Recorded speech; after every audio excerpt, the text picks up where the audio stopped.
The news hit like an earthquake in the American media landscape.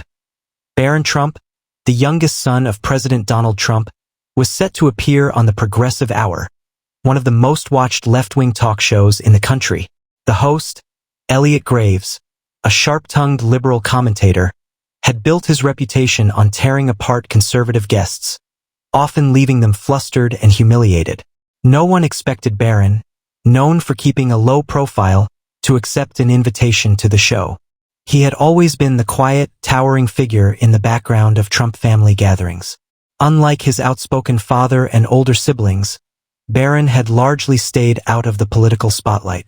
But now, at 18 years old, he was stepping onto the national stage in a way no one had anticipated. Social media exploded with speculation. Liberals cheered, convinced that Graves would eviscerate the young Trump, exposing him as an out-of-touch heir to his father's legacy. Conservatives braced for an ambush, worried that Barron might not be prepared for the seasoned host's relentless attacks. But there was one thing nobody expected: that Barron Trump, standing at a striking 6 feet 7 inches, had inherited not just his father's stature but also his razor-sharp wit. And he was about to flip the script on national television. Part 2. The show begins. The night of the broadcast, the Progressive Hour opened with its usual fanfare. Elliot Graves sat confidently at his desk, his salt and pepper hair neatly combed, his smug grin signaling he was ready to demolish his latest guest. The studio audience, predominantly liberal, buzzed with excitement, eager to watch a Trump family member get roasted in real time. As the cameras panned to the entrance, Barron Trump walked in with the poise of a seasoned pro. He wore a navy blue suit with a crisp white shirt, his blonde hair neatly styled, and his expression completely unbothered. Graves extended his hand, expecting a nervous grip from an unprepared teenager. Instead, Barron's handshake was firm, too firm. Graves winced slightly, a momentary flash of discomfort that Barron noticed and smirked at. "Welcome to the Progressive Hour, Barron," Graves said, regaining his composure. "I have to say, I'm surprised you agreed to this. Most of your family prefers the safety of conservative networks." Barron adjusted his tie and leaned back in his chair. "I figured someone had to come here and help you boost your ratings." The audience let out an awkward chuckle. They weren't sure if he was joking. Graves raised an eyebrow. "Ah, so you've inherited your father's confidence." Barron grinned. "Confidence? No, I just recognize an underdog when I see one. I mean, your show's still on air, but barely. Not bad for a guy who makes a living ranting about people richer than him." The audience gasped. Some laughed. Others sat in stunned silence. This wasn't the shy, reserved Barron they had expected. Graves cleared his throat, shifting in his seat. "Well, let's talk about your father. Donald Trump is currently serving his second term as president. How do you feel about the way he's running the country?" Barron took a sip from the water glass on the table. "I think he's doing a great job. But you don't really want to hear that, do you? You were hoping I'd say something controversial, so you could make another Trump family drama segment." The audience let out another wave of laughter. Barron wasn't just holding his own, he was outplaying the host. Elliot Graves wasn't used to being put on the defensive, especially not by an 18-year-old. He forced a chuckle, trying to regain control of the interview. "Well, Barron, it's great that you're here," Graves said, folding his hands together. "I'm sure you know that a lot of young people today aren't exactly fans of your father's policies. Do you ever feel like an outsider among your generation?" Barron leaned forward slightly, a knowing smirk on his face. "You mean Gen Z? The same generation that claims to be anti-capitalist, while spending half their time buying overpriced iced coffee and the other half trying to go viral on TikTok." The audience erupted in laughter. Even some of the more staunchly liberal audience members couldn't help but chuckle. Graves, however, wasn't amused. He narrowed his eyes. "So you're saying young people are hypocrites?" Barron shrugged. "I'm saying that if you're going to preach about hating capitalism, at least have the guts to stop using your iPhone to do it." More laughter. Barron's delivery was effortless. It was clear he wasn't nervous, he was enjoying himself. Graves tapped his pen against the desk, trying to change tactics. "All right, let's talk about something more serious. Your father's stance on immigration has been controversial, to say the least. Many Americans believe his policies have been cruel and divisive. Do you support everything he's done in that area? Barron took a deep breath and crossed his arms. Look, I get that immigration is a sensitive topic, but let's be honest here. The same people screaming about kids in cages didn't seem to care when the policy started under Obama. It's almost like they only pretend to care when it's politically convenient. A mixture of gasps and applause filled the room. Graves clenched his jaw.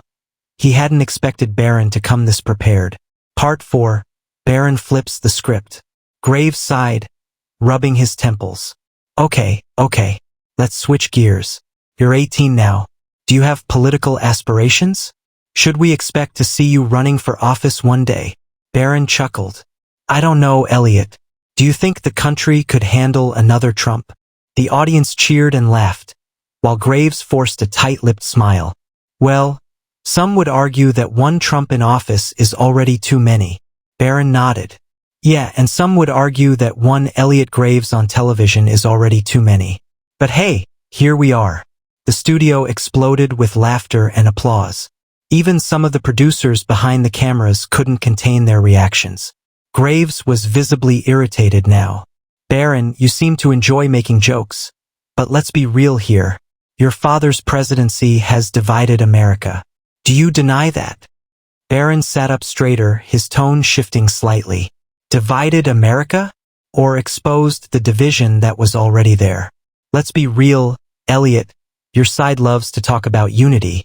But the moment someone disagrees with you, they're a fascist or a racist. You don't want unity. You want silence from people who think differently than you.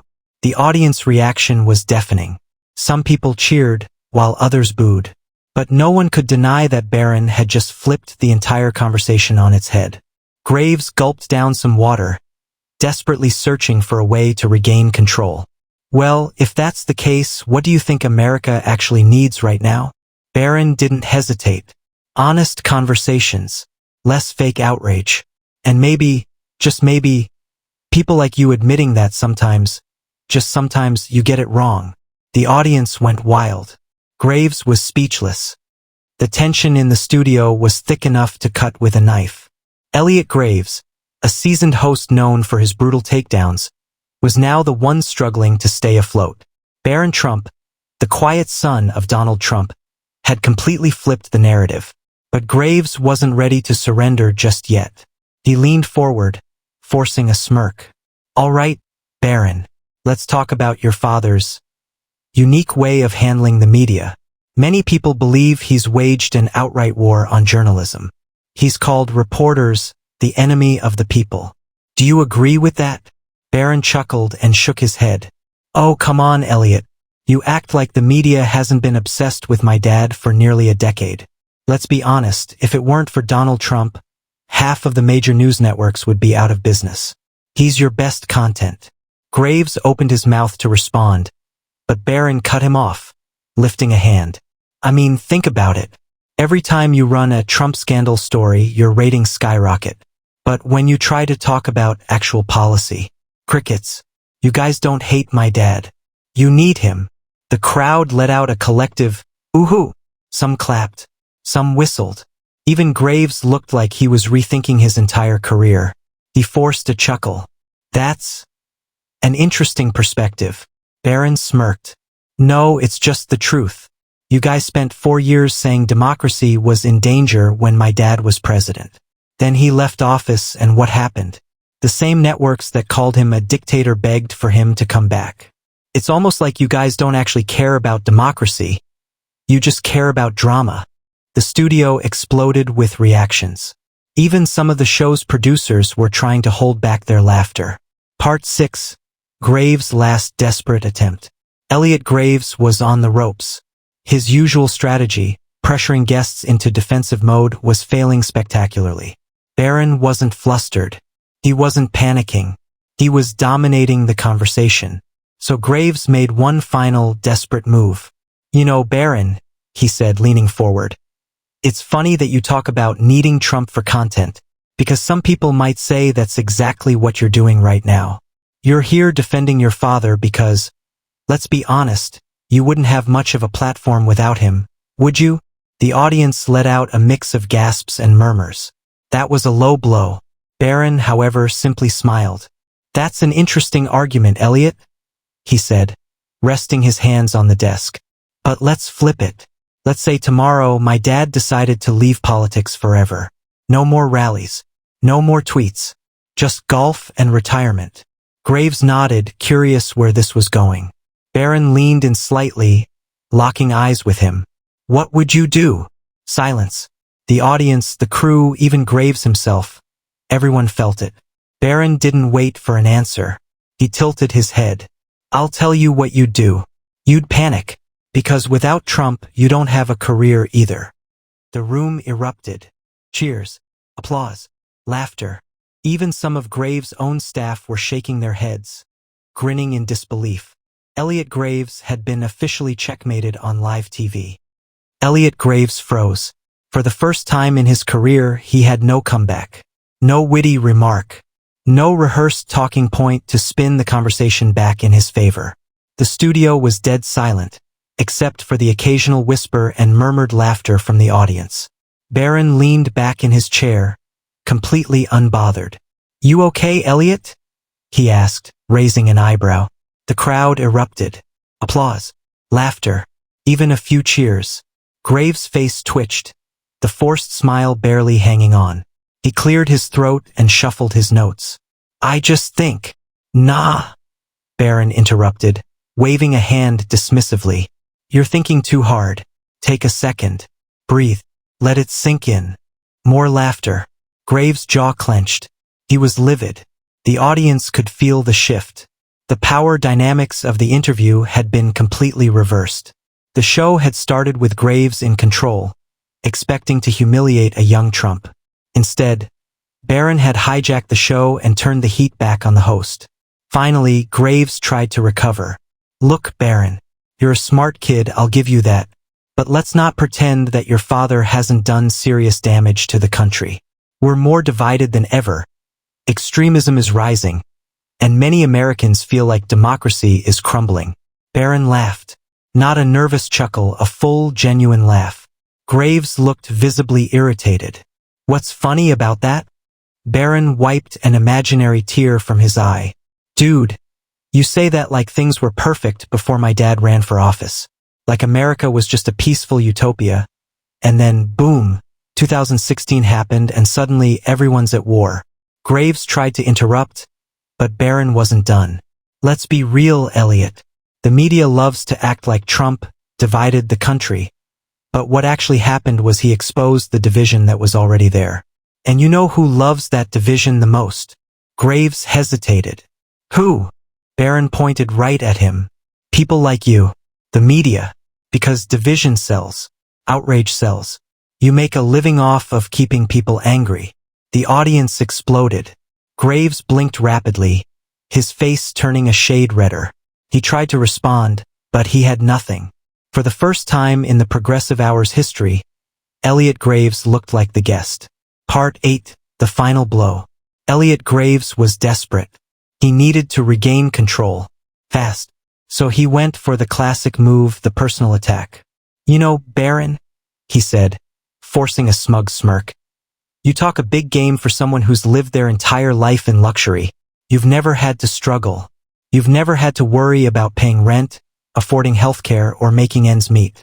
Maybe it's easy for you to sit here and joke about the state of America when you've never had to actually experience real hardship.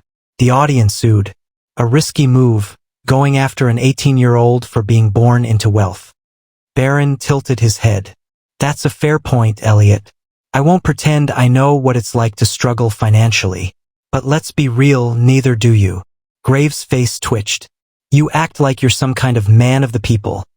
But you sit here in $1 million studio, wearing a suit that costs more than most Americans rent, lecturing everyone about privilege. More cheers. Some audience members stood up, clapping. Barron wasn't done. You're not some working-class hero, Elliot. You're just a rich guy who makes money pretending to be angry on TV. The difference between you and me? I admit it. Graves looked like he'd been punched in the gut. He opened his mouth, but then closed it. Barron smiled. You done? Silence. The audience went wild.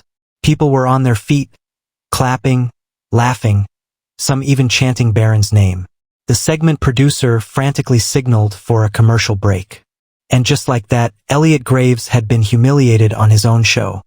The moment the show cut to commercial, Graves ripped off his earpiece and stormed off stage.